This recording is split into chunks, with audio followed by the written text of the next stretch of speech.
আপোনালোক সকলোকে নমস্কাৰ জনাই মোৰ ইউটিউব চেনেল দীপাঞ্জলিছ ৰেচিপিলৈ স্বাগতম জনাইছোঁ। আশা কৰোঁ আপোনালোক সকলোৰে ভাল আৰু মোৰো ভালেই দিয়ক।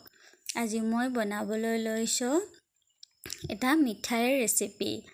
আপোনালোকে ভিডিঅ'টো শেষলৈ চাব। আৰু এই ৰেচিপিটো বনাবৰ কাৰণে মই 1 কাপ আটা লৈছোঁ, 50 গ্ৰাম হ'ব। আৰু 1 কাপতকৈ অলপ বেছি পাউডাৰ গাখীৰ লৈছোঁ, 75 গ্ৰাম হ'ব। আৰু এটা বাটিত 3 কাপ চেনি লৈছোঁ, 150 গ্ৰাম হ'ব। আৰু এয়া ফুড কালাৰ আৰু ইলাচি 4টা মই থেতেলিয়াই লৈছোঁ। এতিয়া গেছত এখন টাৱা পাতি দিছোঁ, গেছটো অন কৰিছোঁ আৰু এয়া আটাখিনি মই দি দিছোঁ। এইখিনি অলপ সময় আমি ফ্ৰাই কৰি ল'ম।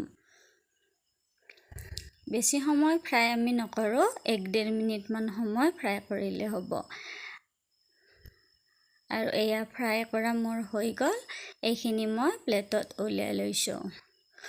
এতিয়া এখন ফ্ৰাই পেন গেছত পাতি দিছোঁ, গেছটো অন কৰিছোঁ আৰু পানী দিছোঁ 1.5 কাপ। প্ৰথমতে 1 কাপ দিলোঁ, তাৰপিছত আধা কাপ দিলোঁ। পানীখিনি উতলি আছে। এতিয়া ইয়াত চেনিখিনি আমি দি দিছোঁ। আপোনালোকে ভিডিঅ'টো স্কিপ নকৰাকৈ চাব, নহ'লে আপোনালোকে ভিডিঅ'টো স্কিপ কৰিলে পাৰফেক্টলি মিঠাইটো বনাব নোৱাৰিব। মিঠাইটো একেবাৰে সহজ বনাবলৈ, মাত্ৰ আপোনালোকে মন দি চাব। খাবলৈও এই মিঠাইটো খুব সোৱাদেই হয়, খুব ভাল লগাই হয় আৰু দেখিবলৈও বৰ ধুনীয়া হয়। আৰু এয়া অকণমান চেনি আছিলে, সেইখিনিও মই দি দিছোঁ।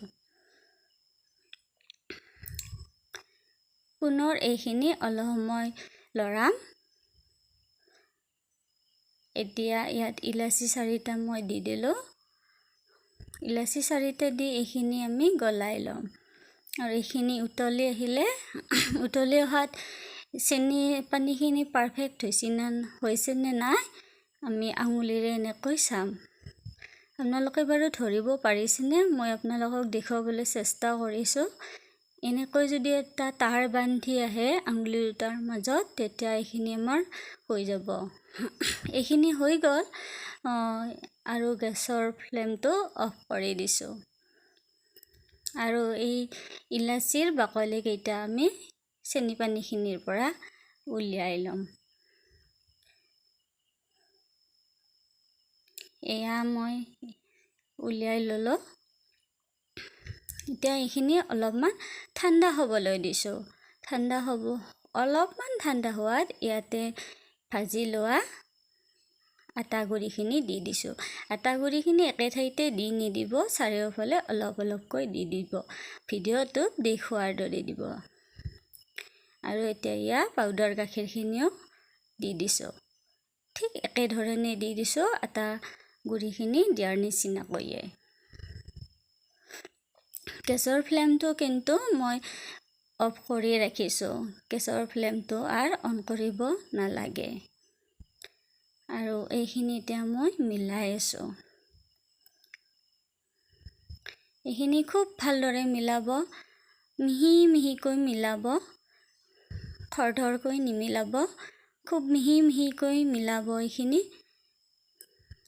এইখিনি প্ৰায় 10-15 মিনিটমান সময় মিলাব লাগিব। এনেকৈ হেতা এখনেৰে মই মিলাই আছোঁ। দেখিছেনে আপোনালোকে কেনেকৈ মই মিলাই আছোঁ? এইফালৰ পৰা আনিছোঁ, সেইফালৰ পৰা আনিছোঁ।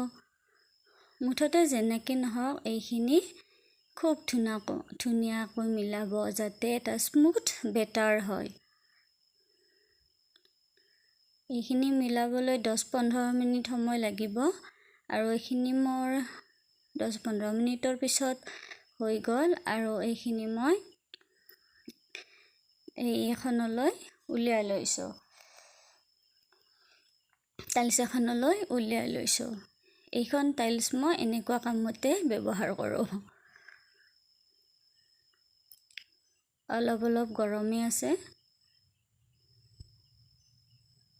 এতিয়া এইখিনি আমি মঠিব লাগিব। প্ৰথমতে অলপমান মই এনেকৈ চাৰিওফালৰ পৰা মিলাই লৈছোঁ।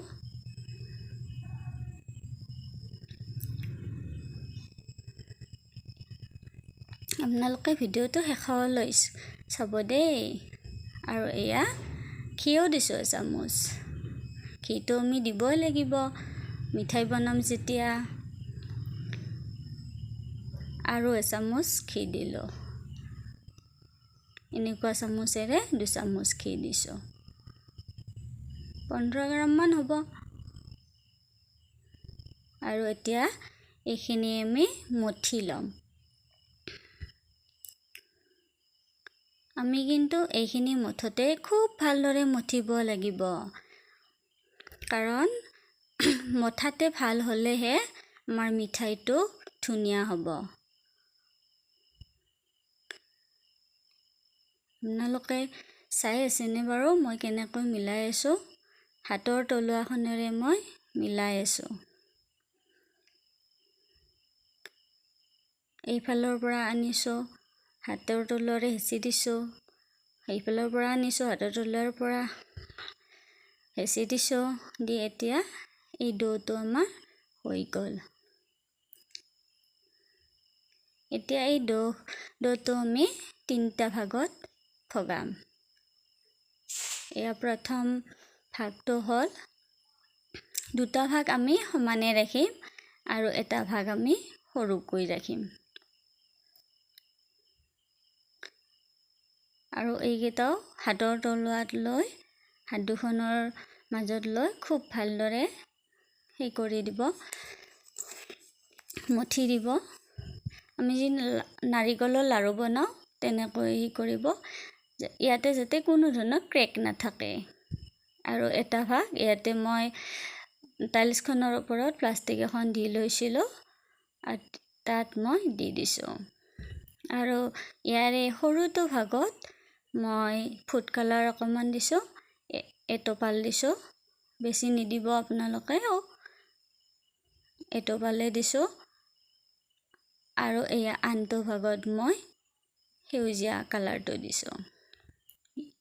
এইটো কালাৰ মই 2 টোপাল দিছোঁ, যিহেতু এই ভাগটো মই অলপ বেছিকৈ ৰাখিছোঁ।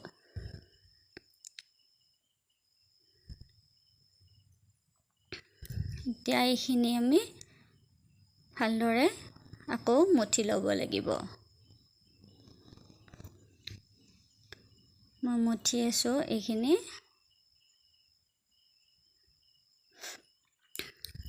দেখিছেনে কেনেকৈ মঠিছোঁ?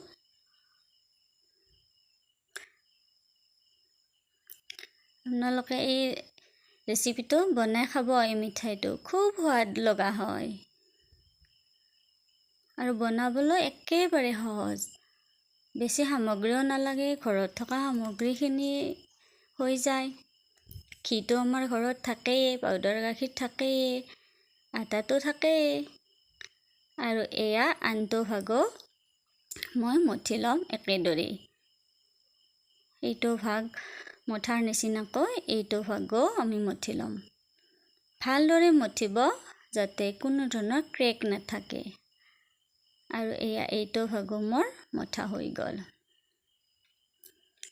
এইফালে এইটো মই বগাকৈ ৰখা এই ভাগটো আকৌ অলপ সময় মই মঠি লৈছোঁ। হাতত ঘি অকণমান লৈছোঁ, লৈ আকৌ অলপমান মঠি লৈছোঁ। খুব ভালদৰে মঠিব লাগিব যাতে ক্ৰেক নাথাকে। ক্ৰেক থাকিলে এই ৰেচিপিটো বনাবলৈ ভাল নহ'ব, দেখিবলৈও ধুনীয়া নহ'ব। দেখিছেনে? হাতৰ তলুৱা দুখনত লৈ মই কেনেকৈ মঠিছোঁ। এয়া মোৰ মঠা প্ৰায় হৈ গৈছে। খুব ধুনীয়া হৈছে, অকণো ক্ৰেক নাই। দেখিছেনে আপোনালোকে? এনেকৈ মিলাই দিব। আৰু এতিয়া মোৰ 3টা ভাগ মঠা হৈ গ'ল।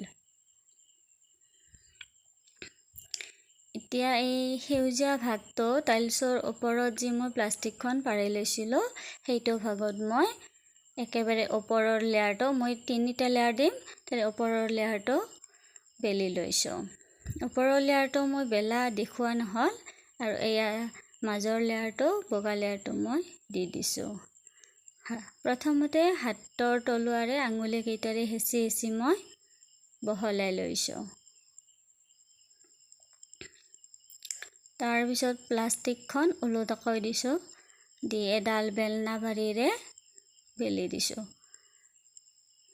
খুব লাহেকৈ বেলিব, জোৰ নিদিব, অকণমানো জোৰ নিদিব, খুব মিহিকৈ বেলিব।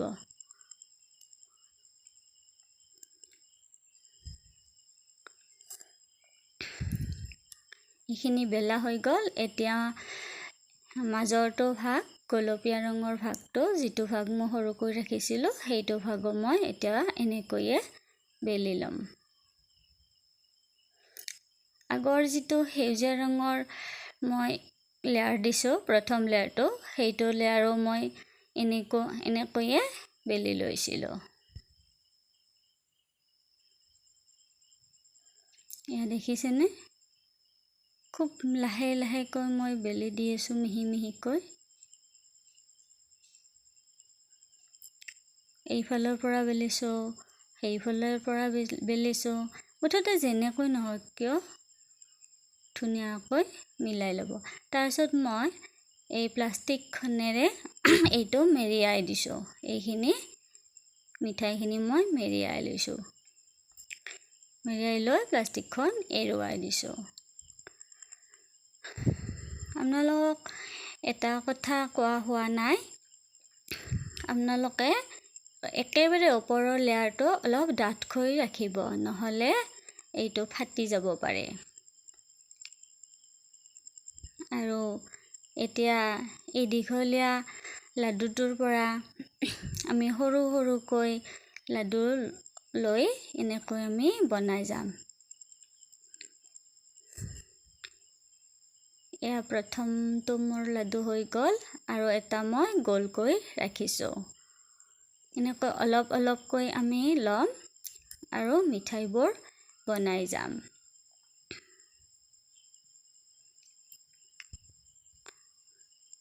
এই লাডুটো বনাওঁতে হাতৰ তলুৱা দুখনত লৈ খুব ভালদৰে মিলাই ল'ব। আৰু এয়া মোৰ গোটেইখিনি মিঠাই বনোৱা হৈ গ'ল। কেনেকুৱা হৈছে বাৰু দেখাত? মিঠাইকেইটা খুব ধুনীয়া দেখা হৈছে, নহয়নে বাৰু?